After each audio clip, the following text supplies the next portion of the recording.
আজ হবে আলু পটল দিয়ে রুই মাছের ঝোল। নতুন পটল উঠলে পটল আলু দিয়ে রুই মাছ রান্নার রেসিপি বেশ সহজ আর বেশ জনপ্রিয় বটে।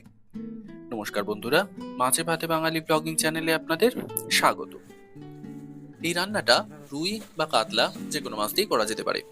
এমনকি মাছটা যদি খুব পাকা না হয়, একটু মাঝারি মাপের মাছও হয়, তাহলেও সমস্যা নেই। তবে একেবারে যদি ছোট মাছের মাপ হয়, সেটা দিয়ে কিন্তু করলে খুব একটা খেতে ভালো হয় না।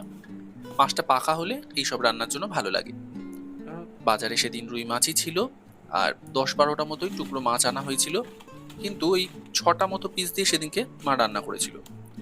আসলে মা আর বাবা দুজনেই বললো যে রাত্রে আর মাছ খাবে না, তাই সেই মতো হিসাব করে এক বেলার মতো করে রান্নাটা করা হয়েছিল।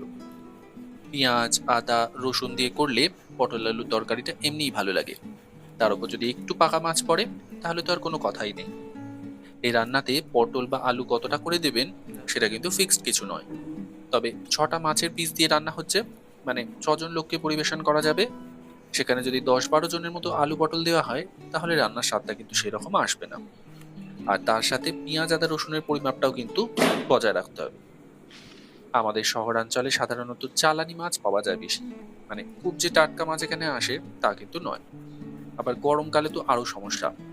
তাই বাজার থেকে আনার পরে সবসময় মাছ এটা করে, দেরি না করে আগে মাছটাকে ধুয়ে নিয়ে নুন হলুদ মাখিয়ে রেখে দেয়। তাহলে দুটো সুবিধে পায়। এক হচ্ছে মাছগুলো আর নষ্ট হয়ে যেতে পারে না, আর মাছগুলোকে নুন হলুদ মাখিয়ে কিছুক্ষণ রাখার পরে যদি ভাজা হয়, তাহলে ভাজাটাও বেশ ভালো হয়। আবার মশলা মাখিয়ে যতক্ষণ রাখা ছিল, সেই ফাঁকে সবজিগুলোকে কেটে নিয়েছিল। সবজি বলতে আলু, পটল, টমেটো, পেঁয়াজ, রসুন, আদাও লাগবে, কিন্তু আগেও বলেছিলাম। আর আদা বেশ খানিকটা এনে তাকে আগে একেবারে ব্লেন্ড করে ঢাকনাওয়ালা ছোট একটা টিফিন কৌটোতে ভরে ফ্রিজে রেখে দেয়। রান্নার সময় যেটা প্রয়োজন পড়ে বের করে রান্নাতে দিয়ে দেয়। রসুনকেও এরকম করা যেতে পারে, কিন্তু পেঁয়াজ রসুনটাকে এঁটো বলে আর এই ঝামেলা করে না মা।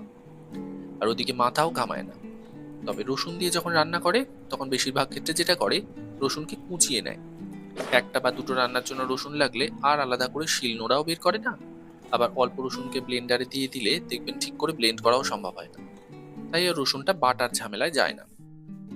আলুগুলোকে ওরই মধ্যে একটু বড় মাপের ডুমো করে কেটে নিয়েছিল, আর পটলগুলোকে 2 বা 3টে মতো টুকরো করেছিল।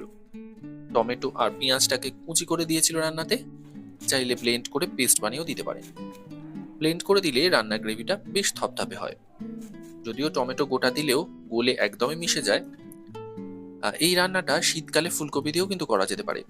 পটলের হয়তো সেই অর্থে আলাদা কোনো স্বাদ নেই, কিন্তু ফুলকপির যেহেতু একটা আলাদা স্বাদ আছে, তাই ফুলকপি দিয়ে করলে খেতে বেশ ভালো লাগে। আর রান্নার পদ্ধতিটা একই, তবে ফুলকপির ক্ষেত্রে একটু সচেতন থাকতে হয়, কারণ ফুলকপিটা খুব বেশি সিদ্ধ হয়ে গেলে ভেঙে টুকরো হয়ে যায়। গত রবিবার নীল ষষ্ঠী ছিল বলে পটলের নিরামিষ একটা রেসিপি শেয়ার করা হয়েছে এর আগের ভিডিওতে। আর সোমবারও ছুটি ছিল, ভীমরাও আম্বেদকরের জন্মদিন উপলক্ষে। রবিবার নিরামিষ হয়েছে বলে সোমবার একটু ভালো করে আমিষ কিছু রান্না করতে যখন বললাম, তখনই ঠিক হলো যে পটল আলু দিয়ে পাকা মাছের ঝোল রান্না করা হবে। মাছ আনতে বাজারে যখন যাওয়া হয়েছিল, তখনই একেবারে কচি দেখে কয়েকটা পটল কিনে নেওয়া হয়েছিল।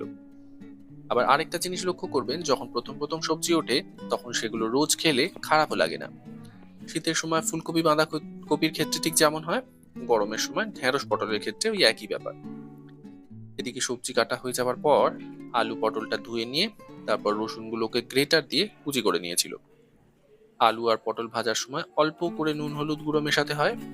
চাইলে এমনও করা যেতে পারে যে আলু পটল ধুয়ে নেওয়ার পর কিছুক্ষণ জল ঝরিয়ে নিয়ে তারপর তার উপর নুন হলুদ গুঁড়ো ছড়িয়ে মাখিয়ে নিয়েও রেখে দিতে পারে। আমার মা এইভাবে করতে চায় না। আবার মায়ের বক্তব্য, এইভাবে যদি নুন হলুদ মাখিয়ে রেখে দেওয়া হয়, জল ছেড়ে আসে নুন থেকে, আর সেই পটল আলুকে তেলে ছেড়ে ভাজতে গেলে ভীষণ তেল ছেটকায়। আবার অনেকে এমনও করেন যে ভাজতে শুরু করবার আগে গরম তেলে নুন হলুদ গুঁড়ো দিয়ে একটু নেড়ে চেড়ে তার মধ্যে আলু বা পটলের টুকরোগুলো ছাড়ে। সেক্ষেত্রেও অনেক সময় হলুদ গুঁড়ো তেলে পুড়ে পুড়ে তেলটা কালো হয়ে যায়। তখন রান্নার স্বাদ আর গন্ধ দুটোই নষ্ট হতে পারে। এদিকে আদা বাটা, হলুদ গুঁড়ো, কাশ্মীরি আর শুকনো লঙ্কার গুঁড়ো, জিরে গুঁড়ো একটা পাত্রে নিয়ে তাকে জল দিয়ে গুলে রেখে দিয়ে ভাজার কাজ শুরু করেছিল মা। সর্ষের তেলে ভাজা আর রান্না দুই করেছিল। আলু আর পটলের টুকরো তেলে ছেড়ে যথারীতি নুন হলুদ গুঁড়ো মিশিয়ে দুটোকেই হালকা লালচে বাদামি করে ভেজে দিয়ে তুলে নিয়েছিল। আলাদা করে ভাজাই ভালো। আসলে মশলা কষে তার মধ্যে আলুর টুকরোগুলো আগে মেশাতে হবে, আর পটলের টুকরোগুলো শেষের দিকে মেশাতে হবে। তাই আলাদা করে ভাজলে ভাজার পর আর এই দুটোকে আলাদা করে ভাজতে হবে না। মাছটা পরে ভাজাই ভালো, না হলে আলু পটল ভাজলে তার মধ্যে আষ্টে গন্ধ হতে পারে। 6টা মাছের পিস ছিল বলে মা এক ব্যাচেই ভেজে নিয়েছিল, বেশি হলে একাধিক ব্যাচে ভেজে নিতে পারেন। তেলে ছাড়ার পরে একদিকটা ভাজা হওয়ার জন্য অপেক্ষা করে তারপর তাকে উল্টে দিয়ে বিপরীত দিকটাও যত্ন করে ভেজে নিয়ে তুলে নিতে হবে। তেল গরম আছে বলে আঁচ কমিয়ে দিয়ে তার মধ্যে এলাচ, লবঙ্গ, দারচিনি আর তেজপাতা দিয়ে কিছুক্ষণ ভাজতে হবে আগে, আঁচটা কম অবস্থায় রেখে। গোটা মশলা গন্ধ বেরোতে শুরু করে দিলে রসুন আর পেঁয়াজ কুচিটা মিশিয়ে দিতে হবে। সাথে লবণ আর অল্প চিনি মিশিয়ে দিয়েছিল। লবণ দিলে পেঁয়াজটা তাড়াতাড়ি গলে যাবে, আর চিনি দিলে চিনিটা ক্যারামেলাইজড হয়ে রান্নায় সুন্দর রং আনতে সাহায্য করবে। পাশাপাশি এরপর টমেটো মেশাতে হবে, আর লবণটা দেওয়া আছে বলে টমেটোটাও তাড়াতাড়ি গলে যাবে। টমেটো দিয়ে বাকি সবকিছুর সাথে কষতে কষতে পুরো মশলার মিশ্রণটা এখানেই মিশিয়ে দিতে হবে।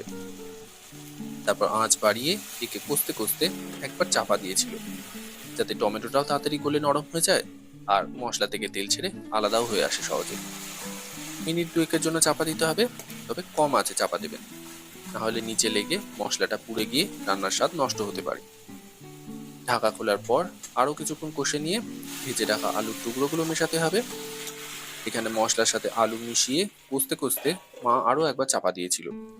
চাইলে এখানে না চাপা দিয়ে মিনিট 2 মতো মিডিয়াম টু হাই ফ্লেমে কষিয়ে নেওয়ার পরে জল ঢেলে যত্ন করে নেড়ে চেড়ে নিয়ে একেবারে চাপা দিতে পারে। সেক্ষেত্রে 3-4 মিনিট হাই ফ্লেমে ফোটানোর পরে ঢাকা খুলে এবার মেশাতে হবে একে একে পটল আর মাছের টুকরোগুলো। পটলের টুকরোগুলো মিশিয়ে আগে ফ্লেমটা হাই করে দিয়ে ভালো করে ফুটে আসা পর্যন্ত অপেক্ষা করতে হবে। তারপরে আঁচ কমিয়ে একে একে মাছের টুকরোগুলোকে মিশিয়ে দিতে হবে। তারপর তার সাথে উপরে 1 চা চামচ গরম মশলা ছড়িয়ে দিতে হবে, আর একবার হালকা করে নাড়াচাড়া করে দিয়ে মাছের পিসগুলো উল্টে পাল্টে দিতে হবে, যাতে সব দিকটা ঝোলের সংস্পর্শে আসতে পারে। পাশাপাশি গরম মশলাটাও যাতে ঝোলের মধ্যে ভালো করে মিশে যায়। এবার আঁচটা বাড়িয়ে দিয়ে 3-4 মিনিটের জন্য ফুটিয়ে নিয়ে আঁচটা বন্ধ করে মিনিট 10-এর জন্য আঁচটা বন্ধ অবস্থায় স্ট্যান্ডিং টাইমে রেখে দিতে হবে, যাতে শেষে মেশানো গরম মশলার গন্ধটা সমস্ত রান্নাতে ভালো করে ছড়িয়ে যায় আর পরিবেশন করবার সময়ও ভালো করে গন্ধটা পাওয়া যায়।